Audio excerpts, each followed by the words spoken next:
तर साताऱ्यामध्ये भाजपचे 5 नगराध्यक्ष जिंकलेत. साताऱ्यातली अपडेट येते. साताऱ्यामध्ये भाजपने बाजी मारली आहे. एकूण 5 नगराध्यक्ष हे साताऱ्यामध्ये जिंकल्याचं बघायला मिळते. मालवणमध्ये नितेश राणेंना धक्का, निलेश राणेंनी मुसंडी मारली आहे. मालवणमध्ये निलेश राणेंनी करून दाखवलंय, कारण मालवणची निवडणूक प्रतिष्ठेची झालेली होती, जिकडे नितेश राणेंना म्हणजे पर्यायाने भाजपला धक्का बसतोय आणि निलेश राणेंनी मुसंडी मारली आहे, बाजी मारली आहे. मालवणची अपडेट. तर मालवणमध्ये किंबहुना कणकवली, मालवण, वेंगुर्ला, सावंतवाडी इथे राणे विरुद्ध राणे असं चित्र आपल्याला पाहायला मिळालेलं होतं. रत्नागिरीमध्ये, देवरुखमध्ये आणि गुहागरमध्ये भाजपचा झेंडा फडकलेला आहे. तर बुलढाण्याच्या लोणारमध्ये काँग्रेसच्या मीराताई मापारी या विजयी झालेल्या आहेत. साताऱ्यामध्ये भाजपचे 5 नगराध्यक्ष विजयी होत असल्याचं चित्र आहे. तर वाड्यामध्ये 17 पैकी 11 नगरसेवक भाजपचे विजयी झालेले आहेत. भोकरदनमध्ये शरद पवारांच्या राष्ट्रवादीचे समरीन मिर्झा यांनी विजय मिळवलेला आहे. साताऱ्यामध्ये भाजपची बाजी, 5 ठिकाणी नगराध्यक्ष विजयी होत आहेत. भोकरदनमध्ये दानवे पिता पुत्रांना मात्र मोठा धक्का बसलाय. शरद पवारांच्या राष्ट्रवादीने त्यांना हा धक्का दिलाय. समरीन मिर्झा यांचा विजय झालेला आहे. वाड्यामध्ये भाजपची घोडदौड पाहायला मिळते. चिखलदऱ्यामध्ये 20 पैकी 12 जागांवरती काँग्रेस विजयी झाली आहे. चिखलदऱ्याची ही तीच निवडणूक आहे की जिथे मुख्यमंत्र्यांचे मामेभाऊ त्यांची निवडणूक चर्चेत आलेली होती.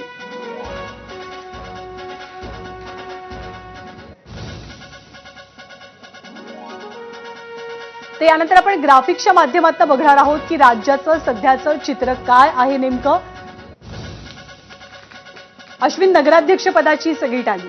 267 कल ज्ञानदा हाती आले 288 पैकी, ज्याच्यामध्ये 111 भाजप 111 ठिकाणी आघाडीवर, तर शिवसेना 48 आणि राष्ट्रवादी 40 अशी सध्याची स्थिती.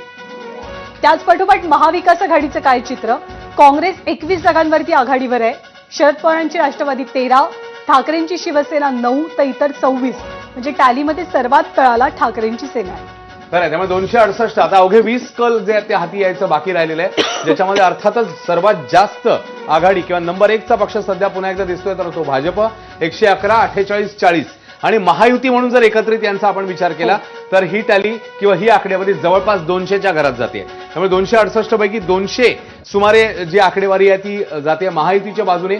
तर काँग्रेस, राष्ट्रवादी, शरद पवार पक्ष आणि ठाकरेंची सेना यांना जवळपास 35 ते 40च्या घरामध्ये तिघांची एकत्रित बेरीज जर केली तर ती जाताना बघायला मिळते. इतर 26 अशी सध्याची स्थिती. अजून 20 कल आपल्या हाती यायचे आहेत. मात्र सध्याच्या घडीला भाजप नंबर 1चा पक्ष, जे सकाळीच बावनकुळेंनी भाकीत वर्तवलेलं होतं की भाजपच 1 नंबरचा पक्ष असेल, महायुतीला मोठं यश मिळेल, तशीच सध्याची स्थिती आहे. भाजप 111, शिवसेना 48, राष्ट्रवादी 40 अशी सध्याची स्थिती. आणि ईश्वरपूरमध्ये जयंत पाटलांचा हे पाहायला मिळतं, दबदबा पाहायला मिळतोय. जयंत पाटलांनी नगरपालिकेवरती झेंडा फडकवलाय. धामणगाव रेल्वेमध्ये भाजपचे 20 पैकी 20 नगरसेवक हे जिंकलेले आहेत. त्यामुळे काँग्रेसचा इथे सुपडा साफ झालेला आहे. साताऱ्यात भाजपचे 5 नगराध्यक्ष विजयी झालेत आणि पुन्हा एकदा विजयी जल्लोषाची ही दृश्य आपण पाहतोय. भाजपच्या अर्चना रोठे विजयी झाल्यात. धामणगाव रेल्वेमध्ये 20 पैकी 20 नगरसेवक भाजपचे विजयी होतात.